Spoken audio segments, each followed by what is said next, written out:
right now? And what stands in the way of your financial destiny? What's the destination?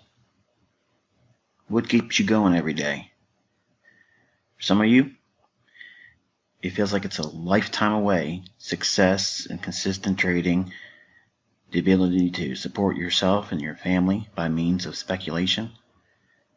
And for others, it's for the folks that just started, you think you're going to do it next month. There's going to be a lot of barriers. Lots of barriers that you didn't foresee coming in, and new developing barriers. But a barrier is not a definitive end. It's a problem. And as a speculator, a trader, you have to be a good problem solver. If you don't have problem solving skills, you're going to struggle. For me, when I was coming up as a developing trader, in 1992, I was residing with a family member. And I lived with my aunt and uncle. And the uncle was the one that was a commodity trader in the 80s and tried to talk to me when I was 16 to get me involved in trading, or at least thinking along those lines as a trader and aspiring to be such upon graduating school and getting a degree or so. And when I lived with them, I inherited a lot of bad habits initially, and it caused depression. And some of those bad habits were fear, procrastination, and a underlying sense of not deserving it. So my upbringing was very modest, and we didn't have a whole lot of much really, but we didn't miss it either because we were never exposed to having a lot. So when I saw a family member of my immediate family doing well by all definitions back then, in the 90s, it was your middle class, success story from an outward stand. And I aspired to have that.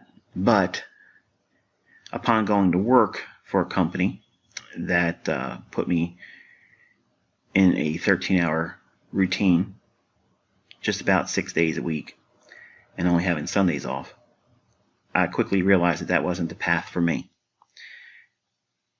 I developed a very strong work ethic. I never missed a day of work, and I wanted to focus on getting out of the rat race. Now, most of you that know me know that I got started as a commodity trader by way of Ken Roberts' course, which really isn't a course. It's you paid to put yourself on a mailing list, let's put it that way. But I'm happy that I got started, because if I would have never gotten started, Lord knows where I'd be at today.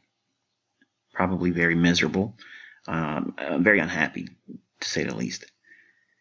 But I worked a lot of hours at my job, and every waking moment that I had an opportunity to read about the marketplace, listen to some commentary about the markets, I was constantly digesting it. I was a sponge that never was filled. It was always an appetite for me to want to learn more, and I've always maintained that, approach about it.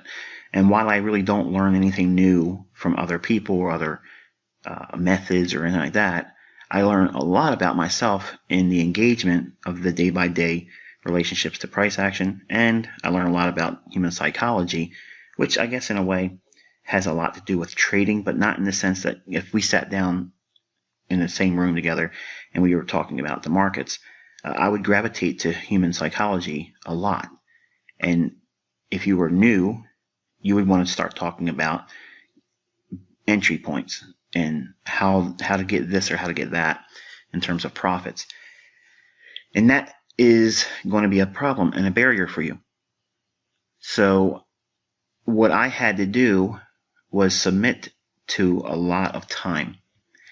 My approach to doing all this was very structured in the beginning because I already knew it was going to be hard for me.